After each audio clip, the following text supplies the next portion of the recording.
ಎಲ್ಲರಿಗೂ ಗೊತ್ತಿದೆ. ಸೊ ನಾನು ಫಿಟ್ ಆಗಿರಬೇಕು ಅಂತ ನೀವು ಕೇಳಿದ್ರೆ ಎಲ್ಲರಿಗೂ ಗೊತ್ತು ಫಿಟ್ ಆಗಿರೋಕೆ ಏನು ಮಾಡಬೇಕು. ಎಕ್ಸಸೈಸ್. ಓಕೆ, ಎಷ್ಟು ಜನ ಎಕ್ಸಸೈಸ್ ಮಾಡ್ತಿದ್ದಾರೆ?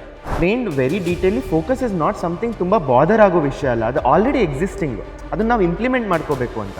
ಯಾಕೆಂದರೆ ಇವತ್ತು ಲರ್ನಿಂಗ್ ಎಲ್ಲರಿಗೂ ಆಗ್ತಾ ಇದೆ. ಎಲ್ಲರೂ 1 hour ಅನದರ್ ಫಾರ್ಮ್ 30 seconds ರೀಲ್ಸ್ನ ವಾಚ್ ಮಾಡಿದ್ರೆ ಕಲಿತಾರೆ ಸರ್. ಈ ವರ್ಲ್ಡಲ್ಲಿ ಸೈಲೆನ್ಸ್ ಮತ್ತು ಡೀಪ್ ಥಿಂಕಿಂಗ್ ಏನು ಆ ಒಂದು ಗ್ಯಾಪ್ ಇದೆಯಲ್ಲ, ಹಳೆ ಜನ್ರೇಷನ್ಗೂ ಈ ಜನ್ರೇಷನ್ಗೂ, ಆ ಸೈಲೆನ್ಸ್ ಮತ್ತು ಡೀಪ್ ಥಿಂಕಿಂಗ್ ಅದ್ರ ಸ್ಥಾನ ಕಳ್ಕೊತಿದೆ ಅನ್ಸುತ್ತೆ. ಡಿಸ್ಟ್ರಾಕ್ಷನ್ ಫೋನಿಂದ ಕ್ರಿಯೇಟ್ ಆಗ್ತಾ ಇಲ್ಲ.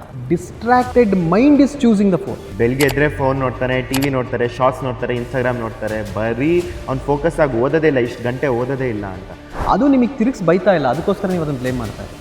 What is your opinion about this self love ಅನ್ನೋದು ತುಂಬ ಬಂದಿದೆ ಈಗ ಸೋಷಿಯಲ್ ಮೀಡಿಯಾದಲ್ಲಿ. ಸೆಲ್ಫ್ ಲವ್ ಅಥವಾ love your self, leave for your self. ಆ ಮೈಂಡ್ಸೆಟ್ ಯಾಕೆ ಯೂತ್ಸಲ್ಲಿ ಆಗಿರಲಿ, ಈಗಿನ ಜನ್ರೇಷನಲ್ಲಿ ಆಗಿರಲಿ, ಅದು ಬೇರೆಯವರಿಗೆ ಪ್ರೊಜೆಕ್ಟ್ ಮಾಡೋಕೆ? ಎಲ್ಲರಿಗೂ ಕೂಡ ವಿಲ್ ಪವರ್ ಮೇಲೆ ನೀವು ಡಿಪೆಂಡ್ ಆದರೆ, ವಿಲ್ ಪವರ್ ನನಗಿದೆ ವಿಲ್ ಪವರ್ ಅಂತಂದರೆ ನಿಮಗೆ 1-2 ದಿವಸ ನಿದ್ದೆಗೆಟ್ಬಿಟ್ರೆ ಅದೇ ವಿಲ್ ಪವರ್ ಇರುತ್ತಾ? ಆ ಟೆಡ್ಎಕ್ಸ್ ವಿಡಿಯೋ ನೋಡಿದ್ರೆ, ಇನ್ನೊಂದು ಯಾವುದೋ ವಿಡಿಯೋ ನೋಡಿದ್ರೆ ಮೋಟಿವೇಟ್ ಆಗ್ತೀವಿ ಅಂತ. ಬಟ್ ನೀವು ಹೇಳ್ತೀರಾ ಇಟ್ಸ್ ಅ ಟ್ರ್ಯಾಪ್. 10th ಆದಮೇಲೆ PU ಆದಮೇಲೆ ನಾವು ಏನು ಮಾಡಬೇಕು ಅನ್ನೋದು ನಾವು ಒಂದೊಂದ್ಸತಿ ನಾವು ಡಿಸಿಷನ್ ತೊಗೊಳಕ್ಕಾಗೋದೇ ಇಲ್ಲ. Why do people feel they are mentally strain when they are resting? ಇವತ್ತು ಇಷ್ಟೆಲ್ಲ ಕೆಪಾಸಿಟಿ ಇರೋರು, ಇಷ್ಟೆಲ್ಲ ನಾನು ಎಕ್ಸಾಮ್ಸ್ ಎಲ್ಲ ಪಾಸ್ ಮಾಡ್ಕೊಂಡು ಮಾಸ್ಟರ್ ಡಿಗ್ರಿ ಮಾಡಿರೋನು, ಯಾಕೆ ನಾನು ಅವತ್ತು ಸೈನ್ಸಲ್ಲಿ ಫೇಲ್ ಆದೆ? ಇನ್ನೊಂದು ಜನ ಹ್ಯೂಮನ್ ಎಮೋಷನ್ಸ್ನ ನೀವು ಹೇಗೆ ಫೀಡ್ ಮಾಡೋಕ್ಕಾಗಲ್ಲ.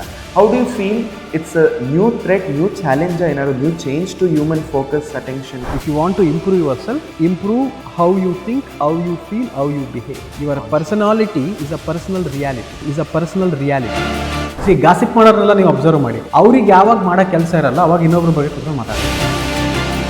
ತುಂಬ ಜನ ಜಾಬ್ ಹುಡ್ಕೋದ್ರಲ್ಲಿ ಕರಿಯರ್ನೇ ಹಾಳು ಮಾಡ್ಕೊತಾರೆ ಸ್ಟೂಡೆಂಟ್. ನಾನು ಅದನ್ನೇ ಹೇಳ್ತಾ ಇದ್ದೀನಲ್ಲ ಸರ್, ಏನಾಗ್ತಾ ಇದೆ ಅಂತಂದರೆ communication needs the connection. If there is no connection, communication is not going to happen.